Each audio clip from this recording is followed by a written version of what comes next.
경제 전문가의 원포인트 레슨. 꼭 알아야 할 정보와 이슈를 알기 쉽게 풀어드립니다. 대한민국 경제 고수와 함께 투자의 맥을 짚는 KBS 1라디오 경제쇼. 진행의 성기영 아나운서입니다.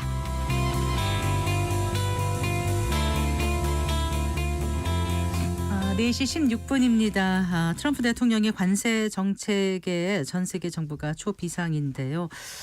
여기에다가 이제 관세 다음에 환율 압박이 시작될 것이라는 관측마저 나오고 있습니다. 제2의 플라잡이라는 이른바 마러라고 협정 카드를 꺼낼 수 있다는 분석인데요.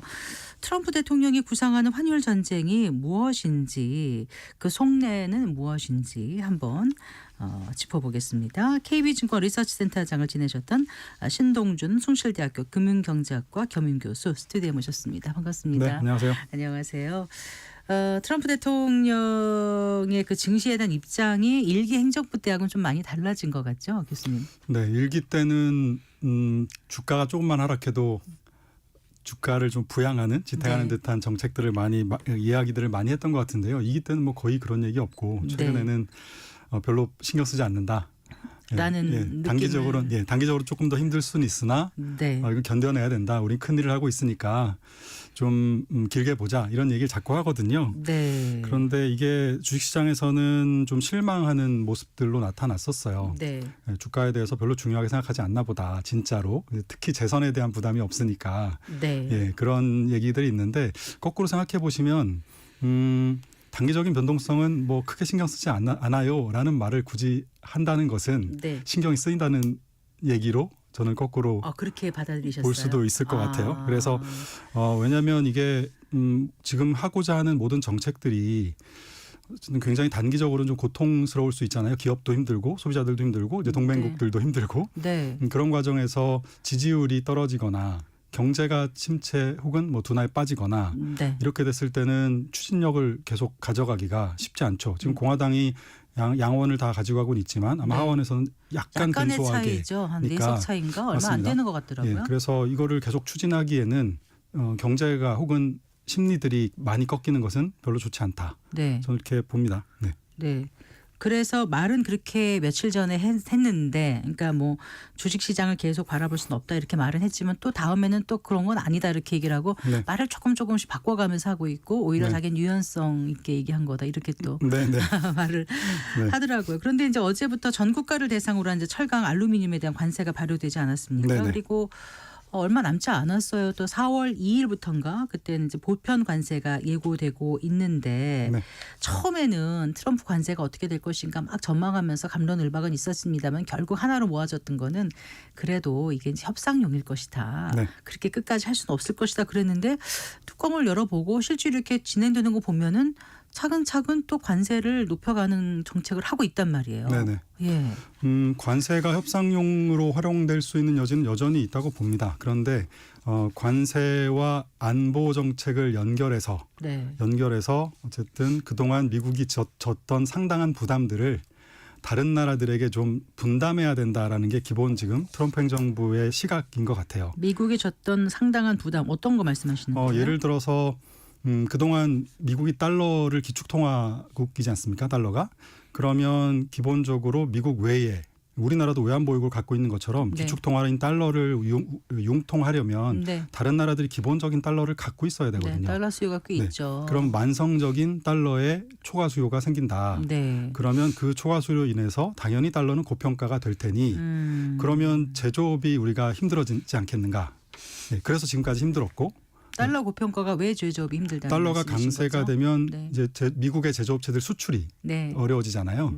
그러니까 제조업의 경쟁력이 약화가 되고 또 제조업 경쟁력이 약화되니까 일자리가 감소하고 그러면 이제 이들을 도와주기 위해서 정부는 재정 적자를 내서 일으켜서 이들을 도와줘야 되잖아요. 경기도 부양해야 되고 그러는 과정에서 부채는 엄청나게 쌓였고 재정 적자도 심화가 됐는데 그 과정에서 미국의 이 밖의 나라들은 뭐 중국을 포함해서 동맹국들조차도 미국의 가장 큰 최대의 소비 시장을 활용해서 돈을 벌어갔고 또 하나는 우리가 안보 우산까지 씌워주고 있었다. 이제는 우리가 재정 적자에 대한 부담이 어느 정도 목에 차서 더 이상 감당하기 어려우니 지금까지 우리가 달러의 기축통화 시스템 깔아줬고 또 아까 안보고사 씌워줬고 소비 시장에서 너네 물건도 팔아줬으니 우리가 한 거 많으니 이제부터는 이 부담을 좀 나누자. 라는 생각을 지금 트럼프 2기 행정부의 수뇌부들이 갖고 있는 것 같습니다. 네. 그게 이제 그 뭐죠? 그 팬데믹 이후에 또 미국에서도 굉장히 돈이 많이 풀렸고요. 네. 재정 적자가 더 많이 늘어난 건 사실이지 네. 않습니까? 그러니까 이제 그 적자가 목에까지 차왔다 이런 표현을 하셨는데 네. 자, 지금 보면 그러면 어떻습니까? 미국 경제 성장률을 여기 이제 그 미국 성장률을 통해서 본 미국 경제 전망이라든가 이런 걸 보면 출연하시는 그 전문가들은 대부분 그래도 미국 경제는 견조하다, 괜찮다, 네. 얼마 전엔 골디락스다 이렇게까지 표현을 하셨거든요. 네. 근데 지금은 다시 또 아래 공포라는 거를 살짝 어디선가 들고 나오니까 네. 약간 이전하고는 다른 건가? 네. 뭐 이런 생각도 들고요. 어떻습니까? 위쪽으로 너무 낙관적이었던 것도 리스크였지만 지금 또 너무 침체에 대해서 얘기하는 것도 조금은 좀 과도하지 않나 싶은 생각은 들어요. 왜냐하면 미국 경제 지표 자체로 봤을 때 지금까지의 흐름은 물론 아주 좋았던 거에 비해서는 조금 약해지곤 있습니다만 잠재 성장률 1.8%보다 아래쪽으로 전망하는 데들이 아주 조금씩 나오고 있거든요. 살짝. 네. 그래도 웬만한 데들은 대부분 다 2% 언저리, 연준도 1.8, 1.7 이렇게 1.9 이렇게 전망하고 있으니까 내년, 내후년까지도 보통은 그런 전망이에요. 그래서 기본적으로 데이터들의 흐름을 봤을 땐 나쁘지 않다. 그래서 경기 침체가 갈 가능성은 지금으로선 상당히 희박한데 문제는 뭐냐면 지금처럼 관세 정책을 굉장히 무질서하게 혼란스럽게 하고 전 세계에 그동안 수십 년 동안 이어져 오던 여러 가지 질서들을 지금 깨는 행동들을 많이 하고 있어서 굉장히 피로감이 있어요. 그러면 기업들도 뭔가 공장을 어떤 다른 지역에다가 세우거나 혹은 자국에 세우거나 어디에 세워야 될지 좀 헷갈리는 상태고 결정할 때 네, 투자도 힘들고 새로 사람 뽑는 것도 힘들고 소비자들도 소비를 늘리는 게 과연 맞는가? 일단 내 일자리가 어떻게 될지 모르니까 연방 지금 공무원들이 계속 해고되고 있잖아요. 네, 그런 상태에서 소비 심리 혹은 기업의 투자 심리들이 약해지면 이게 지속됐을 경우에는 분명히 침체 리스크가 커지는 건 뭐 사실이죠.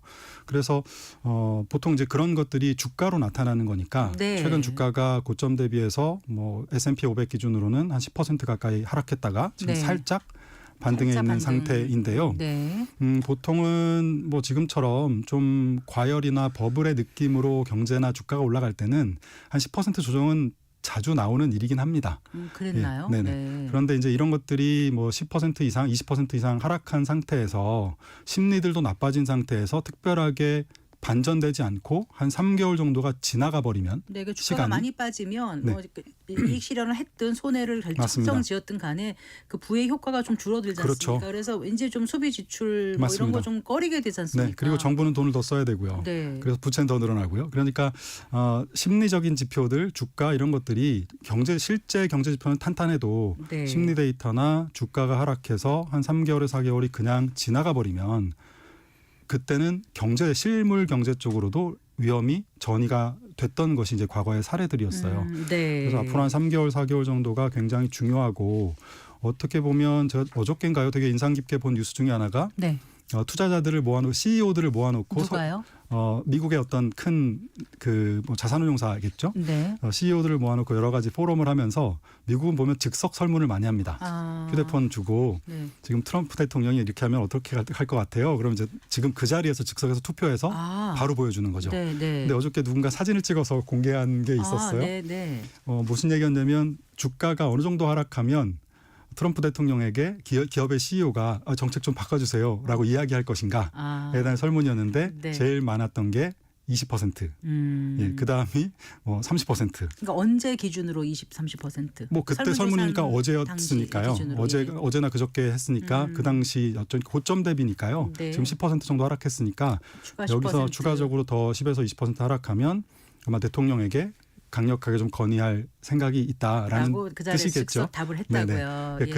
그러니까 한 20% 정도 하락할 때까지는 심리적으로도 크게 뭐 늘 그런 일들은 자주 있었던 일이니까 뭐 아직까지 침체로 연결짓기에는 좀 이르다 저는 이렇게 봅니다.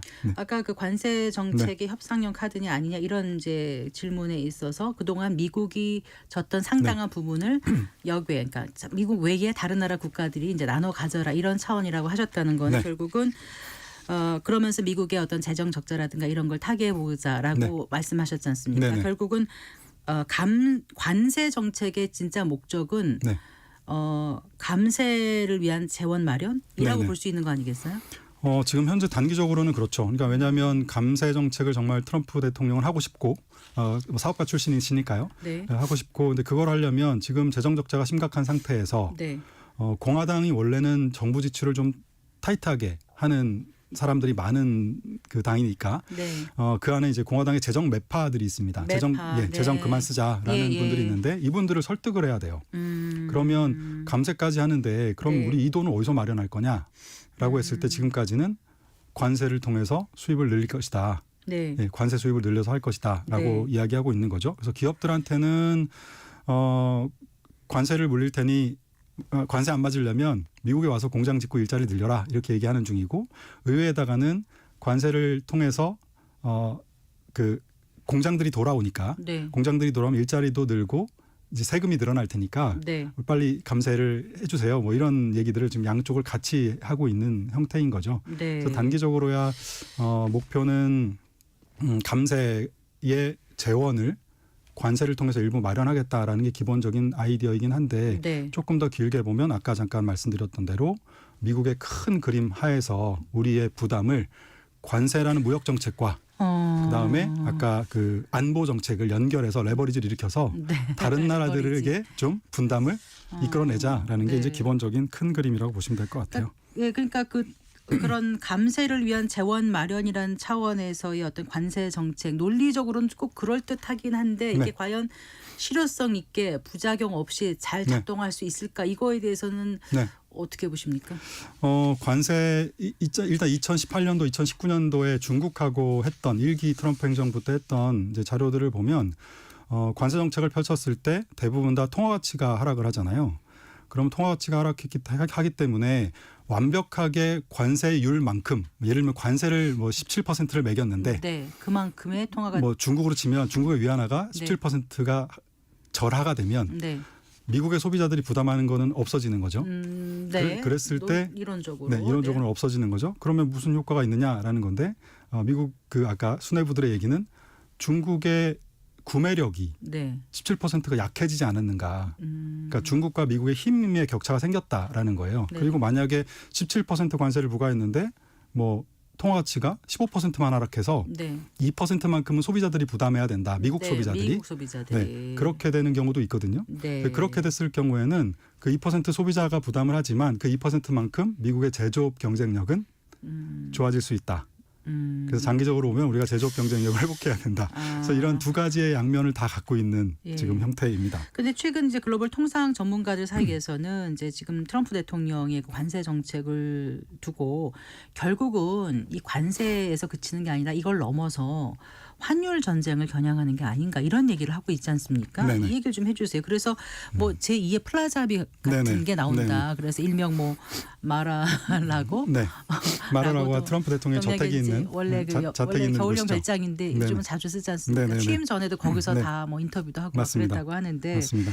일단 플라자 합의를 먼저 설명해 주시고 왜 이제 플라자 합의를 떠오르게 하는 건지도 좀 말씀해 주신다면. 네, 80년대 초반에 미국이 지금이랑 비슷해요. 예를 들어서 달러가 기축 통화로서 만성적으로 고평가가 되고 네.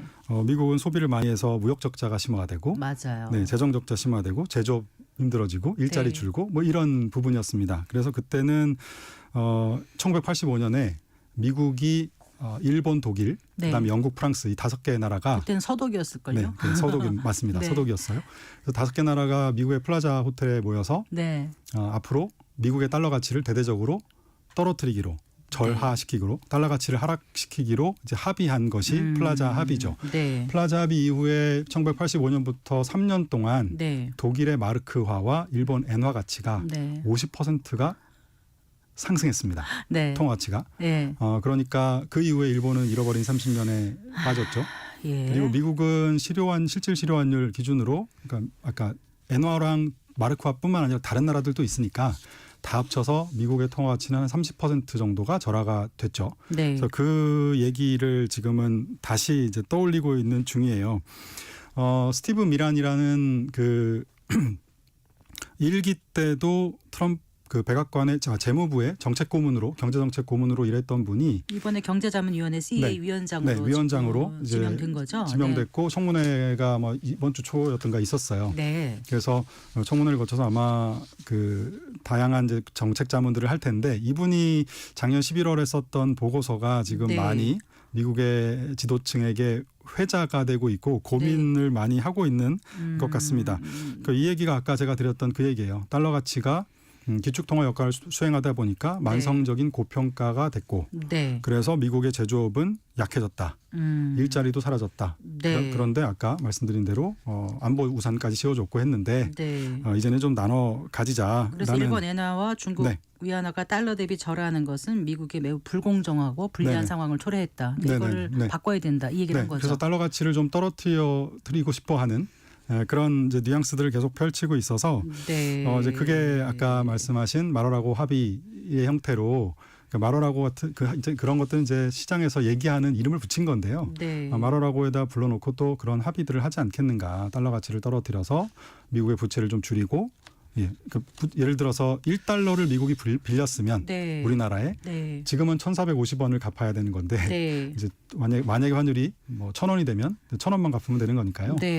달러의 부채의 그 부담이 확 이제 줄어들게 되는 거죠. 근데 그게 이제 85년 9월인가에 그 플라자 합의가 이제 맺어졌지 않습니까? 그 직전에 미국이 몇 년간 그 달러 가치가 굉장히 많이 절상이 돼서 50%까지가 올라가서 이렇게 이제 많은 여러 가지 문제점이 있었는데 그래서 합의가 된 이후에 몇 년 동안 지금 이제 일본은 나빠졌고 미국은 그럼 어떻게 된 거예요? 미국도 블랙 먼데이가 있었죠. 1987년에 그 영향이었다고 뭐 꽤 많은 분들이 이제 분석을 하고 있는 상태인데요.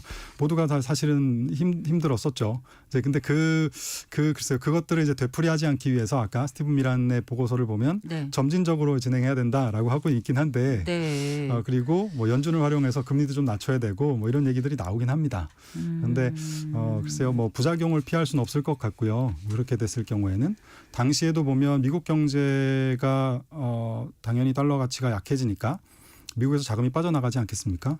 그래서 미국 주가가 당연히 안 좋았고요. 금리도 많이 올랐고 또 반면에 아까 독일하고 일본은 반짝 통화가치 좋을 동안에 주가는 올랐어요. 그때 당시에. 그러나 근데 그 이후에가 경쟁력을 잃어버리면서 굉장히 힘든 구간을 거치게 된 거죠. 그럼 그때하고 지금하고 미국의 상황이 똑같다고 볼 수 있나요? 같은 해법이 여전히 유효할까요?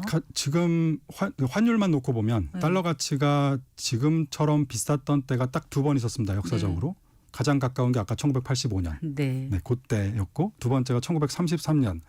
그 훨씬 더 이전이니까 지금 환율로만 놓고 보면 여기서 더 통화 가치가 달러가 강해지는 것은 한 번도 가보지 않았던 길이긴 해요. 그리고 아까 말씀드린 대로 이게 미국의 재정 적자의 문제가 또 하나 연결되어 있는 것은 미국의 재정 적자 문제가 이제 임계점에 찼기 때문에 더 이상 여기서 재정 적자가 늘어났을 경우에는 만만치 않다라는 게 하나 있고요. 그다음 또 하나는 제조업 경쟁력을 회복해야 되는 이유 중에 하나가 지금 아까 관세 정책을 펼치면서도 중요하게 얘기하는 게 방위 산업에 도움되는 철강, 알미늄, 뭐 구리 이런 것들, 그다음 의약품, 그리고 히토류 같은 광물, 반도체 이런 것들 얘기하잖아요. 이게 다 제조업의 경쟁력 때문이거든요. 국가 안보에 영향을 주는 제조업은 갖고 있어야 된다라는 생각을 하는 거죠. 그동안에 미국의 대통령이나 미국의 정부들이 항상 펼쳤던 정책은 아까 달러가 약세가 되면서 달러가 강세가 되면서 미국의 제조업이 좀 잃어버리더라도 소비도 우리가 많이 하고 뭐 전 세계가 무역 시스템이 잘 돼 있으니까 잘 돌아가고 이런 거에 크게 신경을 안 썼었는데 지금처럼 러시아나 중국의 위협이 군사적으로 경제적으로 굉장히 강하게 올라오는 과정에서는 만약에 이 상태로 계속 가면 미국이 과연 국가 안보에 쓰여지는 여러 가지 군사 무기들을 만들 수 있는 능력은 되나? 제조업이 무슨 말씀이세요? 예를 들어서 화학, 철강, 뭐 반도체, 조선, 뭐 드론, 뭐 이런 것들이 다 지금 중국의 제조업 경쟁력이 굉장히 빠르게 올라오고 있잖아요. 근데 미국은 지금 미국 안에서 만들 수 있는 제조업의 능력, 어떤 이런 것들은 뭐 기술은 있을지 모르지만 저가로 생산해낼 수 있는 능력이 지금 부족하지 않습니까? 그래서 이거는 미국의 제조업은 국가안보랑도 연결이 되어 있는 분야다라는 시각도 좀 있는 것 같아요. 그러니까 예를 들어서 유엔에서 나온 유엔 산업개발위원회, 뭐 산업개발 기구라는 유니도라는 곳이 있는데 네. 거기서 추정해 놓은 걸 보니까 2000년도 지금부터 25년 전이죠. 2000년도에는 전 세계 제조업 점유율이 네. 미국이 25%로 1등이에요. 네. 중국이 4%로 뭐 게임이 안 됐습니다. 그런데 2030년 예상치를 보면 네. 지금 5년 남았잖아요. 그래요. 2030년 예상치를 보면 미국이 11%로 쪼그라들고요. 네. 중국이 45%로 압도적인 1등으로 올라갑니다. 네. 그것뿐만 아니라 미국이 11%인데 뭐 독일, 유럽, 뭐 한국, 대만 다 합쳐서 동맹국을 다 합쳐도 네. 중국의 45%가 안 된다는 이길 수 거예요. 없다. 네. 그렇다면 과연 이게 군사적으로 이 문제가 있을 수 있다라는 정말 거죠. 미중 패권 전쟁인데 헤게모니가 맞습니다. 어디로 넘어갈지 맞습니다. 미국에서는 발등에 떨어진 불일 수도 있겠네요. 맞습니다. 네. 이미 뭐 중국은 전기차가 많이 돌아다닌다고 하는데 아직 미국은 시작을 잘 못했잖아요. 이제 네. 그런 것처럼 이게 여러 가지 제조업을 강조하는 것들, 그 다음에 여기서 더 이상 부채가 늘어나면 안 되겠다는 것들, 네. 뭐 이런 것들이 이제 관세와 안보를 무기로 이제 동맹국들에게 좀 나눠 가지자. 라고 이제 얘기를 하고 있는 거죠. 적국은 물론이고. 네, 네. 그래요. 그래서 지금 제2의 플라자 합의라는 네. 얘기가 지금 나오고 있는 건데 맞습니다. 어쨌든 이게 임박한 건지 아니면 일단 얘기만 나오고 아까 그 스티븐 누구죠? 헷갈렸는데 미란, 네, 스티븐 미란. 네. 미란이 점점 점차적으로 하겠다고 했지만 네네. 결국 가시화된다라면 이게 또 엄청난 후폭풍을 불러일으킬 수도 있지 않습니까? 그래서 맞습니다. 네. 그 투자자들이라든가 우리 금융당국이라든가 우리 정부라든가 좀 긴장의 끈을 딱 네. 늦추지 말고 있어야 될 것 같아요. 네, 어떻게 맞습니다. 대처할지. 예. 맞습니다. 지금은 일단 중국이 옛날에는 뭐 일본, 독일, 서독, 뭐 프랑스, 영국이 다 동맹국들이 우방국들이니까 협의가 됐는데 지금 네. 중국이 테이블에 오라 그래서 되겠습니까? 일단 그거부터가 쉽지는 않아요. 그렇다고 일본, 독일이 원할까요? 그렇지 않아서 지금은 옛날처럼 다자간으로 플라자 합의 이렇게 하지 않고 마라라고라는 이름을 붙인 것도 그런 것 같습니다만 한 나라 한 나라씩 아까 안보와 달러 패권을 무기로 뭔가 하나씩 얻어내겠다라는 게 훨씬 더 큰 것 같아요. 그래서 네. 정말 정부가 준비를 잘 해야 될 것 같습니다. 예를 들면 미군을 철수시키겠다. 너네들 예를 들면 우리가 최근에 또 얘기 나오는 것 중에서 100년만 외국인들이 갖고 있는 미국 국채를 네. 지금 이자를 주고 있지 않습니까? 이자를 거의 주지 않는 100년 만기 국채로 그냥 바꾼다라는 이야기까지도 지금 회자가 되고 있어요. 우스갯소리처럼 들리겠습니다만 네. 뭐 파이낸셜 타임즈 같은 데 공공적으로 이런 얘기들이 나와요. 예. 네, 그래서 이게 좀 꽤 진지하게 얘네들 논의하고 있구나. 그리고 네. 그 논의들을 일부러 흘리는 것인지는 모르겠으나 다른 나라들이 좀 알아서 저 정도까지 하고 있구나. 네. 근데 아까 제가 뭐 방위비 분담을 하라, 뭐 미군을 빼겠다, 혹은 관세 100%를 때리겠다 이런 식으로 했을 때 과연 그것을 수용 안 하고 거부할 수 있겠는가? 네, 이 만만치 않은 문제죠. 네. 그러니까 시나리오별로 여러 가지 안을 컨틴전시 플랜을 갖고서 대응할 맞습니다. 수 있는 외교적 협상력 이런 네. 걸 갖춰야 될 것 같아요. 맞습니다. 지금 네. 트럼프 행정부이기 때문에 네. 뭐가 나올지 정말 예측할 수 없는 상황이라서요. 네. 그럼 맞습니다. 개인 투자자들은 어떤 자세를 임하면 좋을까? 개인 투자자들은 이런 부분들은 글쎄요, 이게 하루하루 뭔가 하나의 자산을 맞추고 종목을 맞추는 것보다는 저는 장기적으로 자산 배분을 해서 네. 가는 것이 다양한 자산, 다양한 통화 분산해서 가시는 것이 지금으로서는 가장 좋은 전략이 아닐까 싶고요. 네. 네. 알겠습니다. 맞습니다. 잘 들었습니다. 고맙습니다. 네, 고맙습니다. 성실대학교 금융경제학부 신동준 겸임교수와 얘기 나눠봤습니다. 네, 고맙습니다. 감사합니다.